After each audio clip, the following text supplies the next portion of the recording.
കല്ലിടൽ ചടങ്ങ് കഴിഞ്ഞ് 54 ദിവസം പിന്നിട്ടിട്ടും ദുരന്തബാധിതർക്ക് വീട് നിർമ്മിക്കാനായി യാതൊരുവിധ നിർമ്മാണ പ്രവർത്തനങ്ങളും ആരംഭിക്കാതെ കോൺഗ്രസ്. കല്ലിടൽ കഴിഞ്ഞ് 1.5 മാസം പിന്നിട്ടിട്ടും പഞ്ചായത്തിൽ നിന്നും നിർമ്മാണ അനുമതി ലഭിച്ച മാതൃകാ വീടിന്റെ നിർമ്മാണ പ്രവർത്തികൾ പോലും ആരംഭിച്ചിട്ടില്ല. വോട്ടെടുപ്പിന് ശേഷവും കോൺഗ്രസിനെ പ്രതിരോധത്തിലാക്കുകയാണ് ദുരന്തബാധിതർക്കായി കോൺഗ്രസ് ഏറ്റെടുത്ത ഭൂമിയിലെ നിർമ്മാണ പ്രവർത്തനങ്ങൾ. പ്രതിപക്ഷ നേതാവ് വി ഡി സതീശൻ പലതവണ നിർമ്മാണ പ്രവർത്തനങ്ങൾ ആരംഭിച്ചുവെന്ന് ആണയിട്ട് പറഞ്ഞെങ്കിലും വീട് നിർമ്മാണം ഇപ്പോഴും തുടങ്ങിയിട്ടില്ലെന്ന് ദൃശ്യങ്ങളിൽ വ്യക്തം.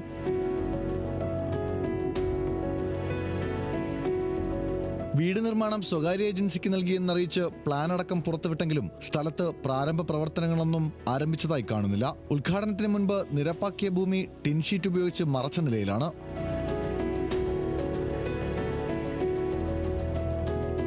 സർക്കാർ പട്ടികയിൽ നിന്നും പുറത്താക്കപ്പെട്ട 100 കുടുംബങ്ങൾക്കാണ് വീടുകൾ നിർമ്മിച്ചു നൽകുന്നതെന്നാണ് കോൺഗ്രസ് അവകാശപ്പെടുന്നത്. എന്നാൽ ഈ 100 കുടുംബങ്ങൾ ആരെല്ലാമാണെന്നോ ഏതടിസ്ഥാനത്തിലാണ് ഇവരെ തിരഞ്ഞെടുത്തിരിക്കുന്നതെന്നോ ഇതുവരെ വ്യക്തമാക്കിയിട്ടില്ല.